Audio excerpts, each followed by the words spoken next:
कोणत्याही वैध कागदपत्रांशिवाय तसेच भारत बांगलादेश सीमेवरील मुलकी अधिकारी यांच्या लेखी परवानगीशिवाय घुसखोरीच्या अवैध मार्गाने भारतात प्रवेश करून मोहोळ तालुक्यातील चिंचोळी काठी MIDCतील 2 कंपन्यांमध्ये नोकरी व वास्तव्य करताना 3 बांगलादेशी नागरिक आढळून आल्याने मोहोळ पोलिसांनी त्यांच्यावर परकीय नागरिक कायदा कलमा अन्वये गुन्हा दाखल केल्याची घटना 26 डिसेंबर रोजी घडली।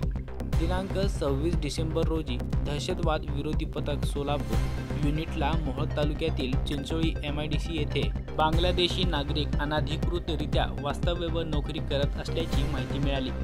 त्यानुसार दहशतवाद विरोधी पथक सोलापूर युनिट व मोहोळ पोलीस ठाणे यांच्या टीमने संयुक्तरित्या मिळालेल्या गोपनीय माहितीनुसार चिंचोळी MIDCतील कंपनीमधील कामगारांसाठी राहण्याकरिता बांधलेल्या खोल्यांमध्ये जाऊन खात्री केली। त्यामध्ये चंचल विष्णू देव उर्फ विश्वनाथ रॉय उर्फ पहन वय 29 व रजा हुजूर अली हुसेन वय 38 दोघे राहणार कटला गाव तहसील कटला जिल्हा दिनाजपूर बांगलादेश हे बेकायदेशीर राहत असलेल्या स्पष्ट झाले।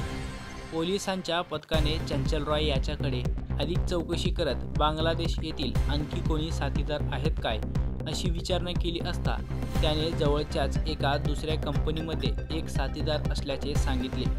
पोलिसांच्या पथकाने तात्काळ त्या ठिकाणी जाऊन तेथील कामगारांच्या राहण्याच्या खोलीत असलेल्या मिनल शेनिचेरा टुडू वय 30 वर्ष राहणार फुलियोनी हेमरास डागापाडा तहसील कटला जिल्हा दिनाजपूर बांगलादेश याला ताब्यात घेतले।